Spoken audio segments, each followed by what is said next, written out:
At least the classical music intro I love, and I'll listen to that all day long. We are the Fanatical Elves. This is the Postgame Show. I'm John Suchan. Over there is Ethan Greenberg, and we are here to talk about our atrocious, pathetic, but our beloved Cleveland Brownies. We will ride with them into the river? Into the river? The burning river! Tune in next Friday with Lou Marconi. Anyway, Ethan, how are you on this afternoon after the Browns go down to defeat to the Cincinnati Bengals 24-6? I like to call them the Bungles, but they did get the win today of the Battle of Ohio, and they are king of Ohio. How you feeling? All right, so I guess other than arguing with people on social media and venting frustration there, I think that I'm okay. I felt this was a win-win situation. Okay. Either A, we win the game, and that's great, and some players look good, and that's wonderful. Yep. Or B, you lose the game, and we continue to stay in the mix for a higher draft pick because we desperately need talent. Furthermore, this game once and for all, I hope, finishes the conversation that DTR is a viable option, and if he merely has a week to get ready, right? Okay, right. All of his warts showed up. He has no pocket presence. He has no arm. He throws the ball high. Yep, he's just not good. And they respect him as a passer, and they pin their ears back and they killed him. Yeah, a little bit. Furthermore, yes. We made too many self-inflicted errors. Yes. Deontay Foreman, it was great. He never saw the field again. What an investment that guy was. But, I mean, you come out and you open the game beautifully, and then that clown fumbles. It was a beautiful defensive play. I shouldn't say. I mean, it was a great defensive play, but you got to have ball security. Right. Then you get the. Did we get a terrible penalty on the ensuing drive? They went 99 yards and scored a we got an offsides immediately to get them in trouble. Then they go 99 yards and score a touchdown. I mean, that was just how the day was going to go. I was hoping for a Denzel Ward interception to take it back 99 yards, but that didn't happen. And then you got Dustin Hopkins missing a kick. Thankfully, at least add to our humor, Cade York did miss a field goal, so that's always good. But then he hit a 58-yarder and a half. I mean, this was the comedy of errors, and it doesn't. And I think at this point you have to laugh or you might cry. That is it. And again, you heard it. Totally agree. So first of all, if you listen to the broadcast, first of all, Spiro Ditas, I can't stand him. Please fire him. He is the most biased Cleveland hater I've ever heard. That guy is I can't stand him. Yeah. We get stuck with him because we stink. Yeah. So then listening to Aditi, poor Aditi, because she covers the team in the preseason. She's talking about her conversation with Haslam, and Haslam is tripling down on Barry and Stefanski. Fine. Right. Fine. Okay. You better show me you can draft. Yeah. Because this is nonsensical. Well, some of them will point to a lot of these individual players that have been drafted, and there are some individual players, Grant Delpit, even Michael Hall today. I like up. Isaiah McGuire, I know Steve talked about him, another great kid. I've liked him when he came out of Missouri, stepped up. But they're good draft picks, but there are so many other draft picks and so many trades that have been disastrous for this organization. And Andrew Berry, 37-year-old Andrew Berry, I was doing some background on him just because, I know a lot about, followed Andrew Berry's, stuff, but just to go back and kind of read about him. And here's the thing, Ethan, he's 37 and everybody wants to give him credit for all this and kudos for this and that, but he's 37. I guess I'm just like, he hasn't had I know he's had life experiences, but he hasn't had life experiences. And so I think I don't trust the guy still. While a lot of people still do and think that he and Stefanski are the glue that's going to keep this organization together and all this stuff, dude, you're 3-12. Oh, well, they had an 89 season. Oh, they had a 7-10 season. Oh, but they mix it in with an 11-6 season. They're 3-12, for God's sakes. Absolutely. No, I let me say this. I know that Steve, on Friday when we talked, he defended some of Barry's picks. I'll say this: some of his picks have actually looked okay, like the wide receiver. Yeah, they have. They've looked better, but let's get down to it. This was as Steve said, this was a collaborative decision on the moving on from Baker Mayfield and trading for Deshaun Watson, and that has been the bane of their existence. They made a deal with the devil. I mentioned this to you, you or the other. They made a deal. I wrote about it back when they made the deal, and we had various fans that have left the team, and we're continuing to have fans leave and not renew their season tickets because of what has been happening over the last 3 seasons. And it's going to continue to happen because this team is 3-12. Right. We got burned. We played with fire and we got burned. So now we have been set back not only at the quarterback position, but all these other positions, we've gotten older and we haven't had first-round draft picks. Mm-hmm. So the question is going to be, at the end of the day, what are we going to do in the upcoming draft? Mm-hmm. And do we trust Andrew Berry to get it right? Because apparently, as Steve said on Friday night, mm-hmm. as Jimmy Haslam apparently has said multiple times, including today to Aditi, mm-hmm. he is confident in Berry and Stefanski because he doesn't want to pull the trigger and write them off really quickly. He wants to show patience, which is fair because he's had his. Well, he showed a lot of patience with what's his face, Hugh Jackson. That's where his. Right, he did. He gave him into that third season. It's crazy. So, what I would say is this: until I don't know what's going on. I think there needs to be a change or some kind of a change. I'm not sure what it is, but clearly, as Tony Grossi said, like dumb, weak, and pathetic, like in tough, smart, and accountable. He wrote something like dumb, weak, and pathetic, which is right on point because they're not tough. They miss tackles all over the place. They're not smart. They get penalties all over the place, and they're certainly not. Or they stop playing on an offsides on Myles Garrett, our franchise player, jumps offside, and then our defenders, our cornerbacks, decide to stop guarding Chase. Come on, these are just the mental lapses that happen with a team that's 3-12. Dude, this season cannot end soon enough. I just want it over.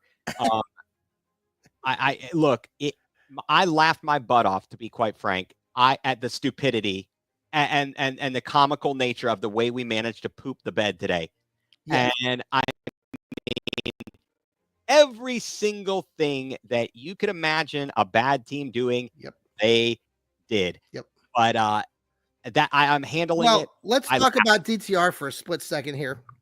So DTR, he had 3 starts coming into this season.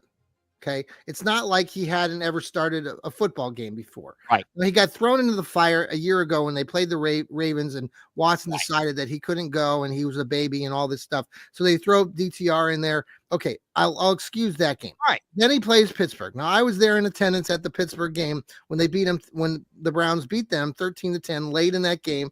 DTR did nothing in that game except the last drive. He did some things in that last drive that, hey, and Pittsburgh was not playing great. And so, I mean, it worked out for our favor. Then they go to Denver and he played semi-respectable. And then the Broncos get a late high hit that's not called or whatever. I forget what happened there. Yeah, but they knocked him out.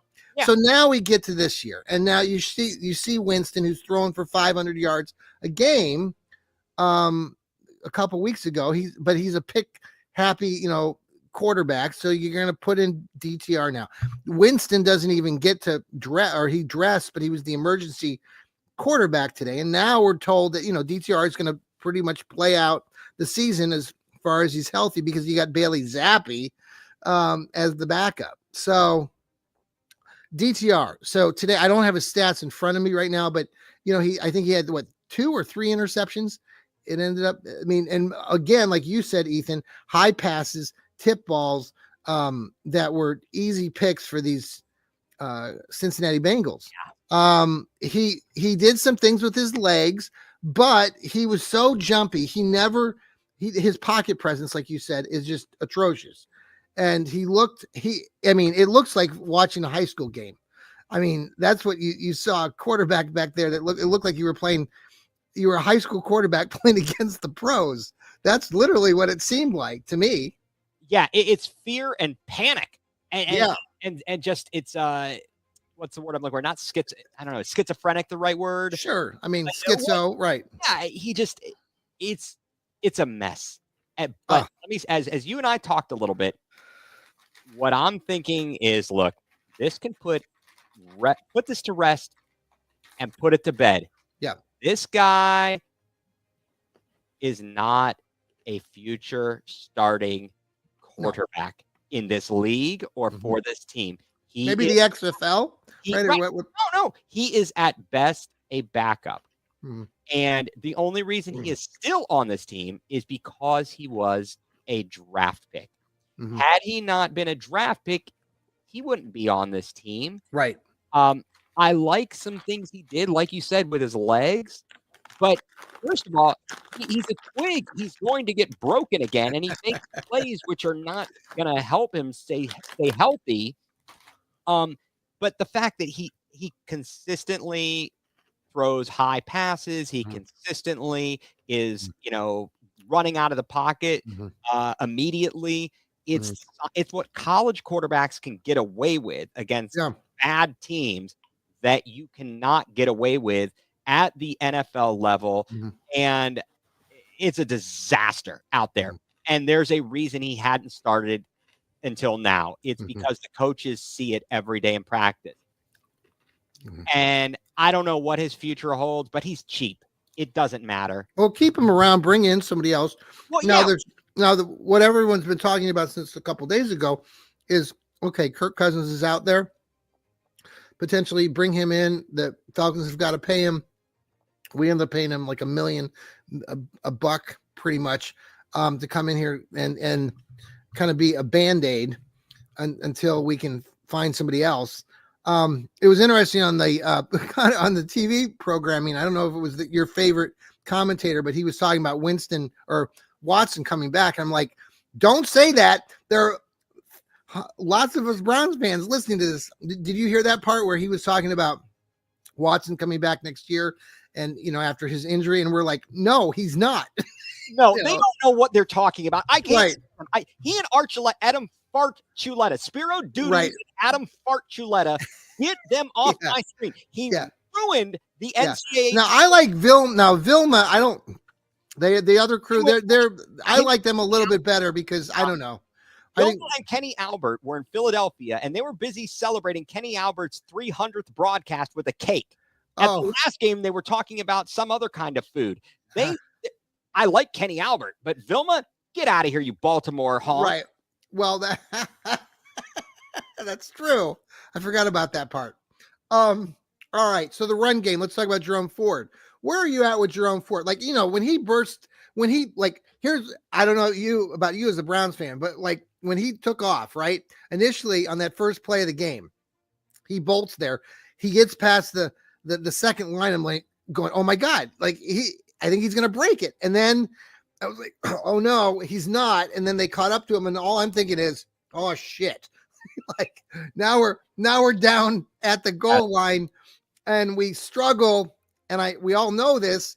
And of course, but then we get the first down and Foreman got the first down and then they gave him the ball again. And you're thinking, okay. And initially you saw the signal of touchdown and we couldn't see it clearly. Plus the other thing about that play is, was it clearly a recovery from the Bengals? Because I'm pretty certain it was.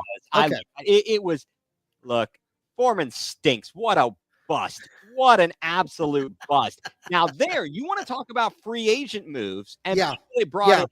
And now this I will contend with, agree with, for all the folks who are like, sure would be nice to have Kareem Hunt. He's a much better option than Deontay Foreman. It wouldn't have changed our fortunes this season, but you can point to, what is your problem with Kareem Hunt that you wouldn't bring him back? And you had to get Deontay Foreman, who has been. Well, this is where the team, and this is where we get back to Stefanski and Barry playing chess while everybody else in the league is playing football. Is it Stefanski or is it Barry? I think it's Barry. They got rid of Dobbs last year without even Stefanski knowing it.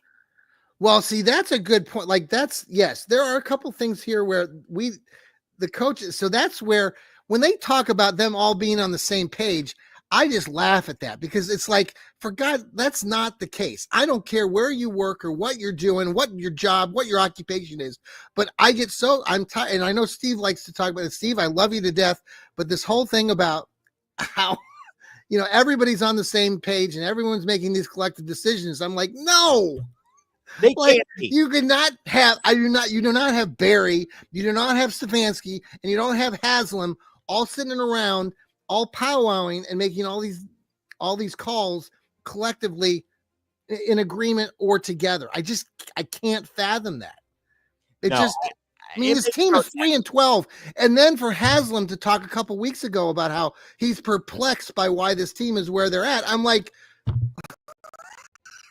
how can you be perplexed? How can you possibly be perplexed? We all see why we're 3-12. Yeah. Are you serious? Yeah. Are you goofballs made this conscious decision to make the deal with the devil.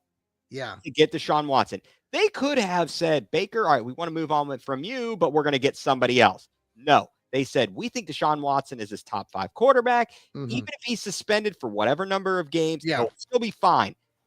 Do you think, and I'm sorry, I know I've gone a different direction here, but I want to ask you this question. Is it possible, because I think I heard somebody say this, that basically Watson doesn't want to be here? No. He's just playing for the money, or he's here for the money. He doesn't care. He has no care in the world. I don't believe it. I don't buy it for 1 second that this guy actually cares, and all the players know it. And they're resentful of that clown. And I want him so far away from the building. Please just admit your mistake. My thing is, they could have gone a different direction. Who spearheaded this stuff? Who did this? And why? And now we're all paying for it, because it was a very big risk with a potential big reward, and it has blown up. It is absolutely blown up. And I mean, I feel like Stefanski got kneecapped after last year. Mm-hmm. He proved he could win with Flacco. And they're like, no, we got to keep Jameis Winston, Deshaun Watson. So we're going to have to we're not going to reach out to Flacco. We're going to make you change your offense to fit this guy, to try to prop him up. And there is no propping that guy. So now what's going to be next season? What are we going to do? This is going to be a painful few months here, my friend. Well, it was a lot easier when we were doing this podcasting last season, when we started this Fanatical Elves Network, and this team had so much success, and it was a different environment. Now we have a lot of issues, and I mean, it makes for some intriguing podcasting. We don't all agree here on the Fanatical Elves. By the way, thank you for watching us right now live on Twitter, on X, on Facebook, YouTube. We really appreciate you. And then download our shows here on Apple, Spotify, anywhere that you like to listen to your podcast. We are there. We are the Fanatical Elves, part of Fans First. All right, so let's pause for a quick break, and we'll be right back. All right, we're back. Ethan, what are some of your other observations from this game? I saw you were pretty your comments on social media are always fun to read. So first of all, I think I went off topic, because we talked about, you asked about Jerome Ford, and I think that he has his moments. Yeah. But his thing really is not the every down consistency. He can make big plays, and I appreciate that. And he looked actually like a pretty good returner. Yeah. It's crazy. Who's our best returner? Oh, our running back. Right. Our feet. I like him okay. He's not going anywhere. Let's see what happens next year. I'm not so worried about that. He had about 150 yards collectively today between running and passing the ball. I mean, I like some of those things. There's some other colleagues or former colleagues that I used to write with who are enamored right now with him, and I'm like, are you kidding me? Like, I'm sorry. I think he's hitting the holes better. I think he's seeing things better now. But I still don't, he's not Nick Chubb. And I know we're never going to get a Nick Chubb again, but I'd like to see Jerome continue to get more confident, hitting the hole, getting positive yards. And today he did. He was getting pretty good yardage.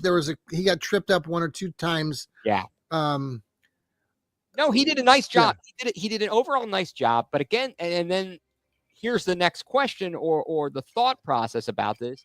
What is our offense going to look like going forward? Are we going to go? It sounds as if we talked about on Friday night, based upon what Myles Garrett was saying, and I think all signs should point to this, going back to a more conventional offense with a quarterback under center, maybe some of those zone blocking schemes. Would he excel at that too? Because, I mean, our running game doesn't look the same this year. And it hasn't looked the same since Chubb went down with that injury last year.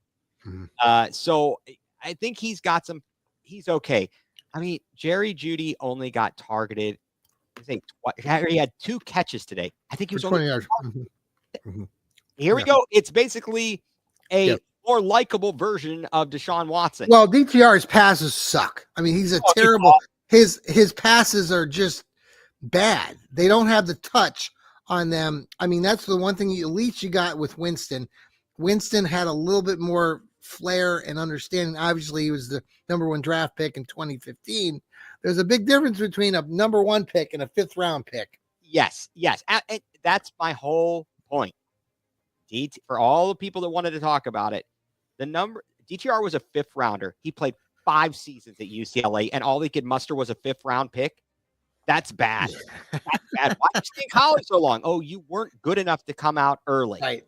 There are only so many Brock Purdy's and Tom Brady's and other late round quarterbacks. I just that's the downside. I feel really bad for all the veterans who have been busting their butts and been putting in the work and got nothing to show for it. Poor Joel Bitonio. At least he got a couple playoff appearances. Yeah. Myles Garrett too. I mean, it's only slightly better. Well, it's a wash this year, but at least we can start again next year. Let's do some couple final thoughts here as we wrap up on our post-game show where the Browns go down to Cincinnati and lose 24-6. It was pretty pathetic, as Ethan and I have been talking about. I just want to, again, and Ethan, you agree with me, but before we started this, I'm sick and tired of all you stupid people out there on social media who continually recently have been talking about how the Browns are totally tanking this season away in the fact that they're going to try to run out DTR next week. The Browns are not tanking, folks. Okay, they're not tanking. And all you analysts who want to talk about, like, you think you're smarter than us who are here on the Fanatical Elves, you're wrong. They are not tanking. This defense played tough. And, they're going to run DTR out there, but that has nothing to do with tanking. Okay. You guys are just idiots when you're spewing that crap out there. This team is sucky this year. They're 3-12. The season's done. We know that, but there's a lot of things to look at right now. If you're a Browns fan, we're going to probably lose these, a couple games, but you got players like Michael Hall, like we talked about, Isaiah McGuire, other players in the defense who really need to step up. You can't find, for example, Cameron Mitchell, boneheaded play, giving up on the play. Those are the sorts of moments where they're not locked in. They're not locked in as a team. So all you guys who are out there talking about them being just tanking. Look, I want a high draft pick too. Sure, it's great, but I don't want I don't expect this team, and I give Stefanski some credit for, and his coaches for keeping this team, I think, locked in. I know they're losing, but they don't look pathetic when they're out there. They're making some boneheaded mistakes. I get it. What Foreman did at the goal line, crappy, but like you said, Ethan, it was a good defensive play. Foreman hadn't played for the last 5 weeks or whatever. So it's like, oh, well, but all of you people out there that are saying the Browns are tanking, no, they're not tanking. Okay, Ethan, yours. Okay, so it would be better if they were tanking, because then you wouldn't feel so bad about it. You'd be like, oh man, well, they're losing on purpose. No, they just are that bad. No, I think that you're right. There are things that have to be worked on. Yeah. Now, the one issue I will take and will agree upon with folks who are upset with Kevin Stefanski is an apparent lack of accountability. How are we still making these mistakes? What is going on in the meeting rooms that these players are still making these errors? Early on in the game, Cincinnati was moving the ball at will. And it wasn't until the second half that we locked them up. And but for that late touchdown, they wouldn't have scored in the second half. Right. And we killed ourselves. The Browns, this is why we're 3-12, because the Browns do stupid things and they kill themselves. Yeah. This is, as you said, this is just as much about evaluating talent right now as it is winning the games. I think they're all playing hard. I don't think they've given up on Stefanski. He's not going to go out. And for everybody who wants him to come out, and I'm frustrated because I want somebody to get angry. I'm hopeful that he lets some people know in the building, but he's not going. He is not. His personality is not going to be, I'm going to throw this player under the bus. I'm not going to throw my coaches under the bus. I'm going to keep it in-house. And I respect him for that. Yeah. We may not like it because we like to be explained to, but we don't deserve that. We aren't entitled to that. Yeah. At the end of the day, it has been an awful season. And other than Jim Donovan and the sun shining down on the Browns against the Ravens. Yeah. The skies opening up and the snow falling against Pittsburgh. Yes. This has been an otherwise miserable year of Browns football. Yeah. But there's always next year. There's always next year. Super Bowl, baby. Yeah. Hey, thanks again for following us, Ethan. Thank you for being here on the show tonight. Absolutely. And we will see you next time, everybody. We'll have lots of shows tomorrow. Dog Pound South show with Steve Gill will be coming on. Ethan will be doing, well, no, you will not have your show on until after the holidays. After the holidays. Thank you. And tell us again what the name of your show is. I am at it's Going Nuclear, full-blown coverage of the land. You can find me on Twitter at egreen4325. The podcast, I've got a Twitter account for that, but I'll be here and part of the Fanatical Elves Network. We are on YouTube it's Going Nuclear CLE. And on on Fans First Sports Network, Fanatical Elves. Love to have you along. Love being part of the group. This is fantastic. I am loving the fact that I have someone to vent with after the game. Me too. Thank you very much, Ethan. Until next time, Stirring the Pot tomorrow night with Lou Marconi and myself. We'll have lots more to talk about with this interesting Browns season. Go Browns. See you all later. Take care.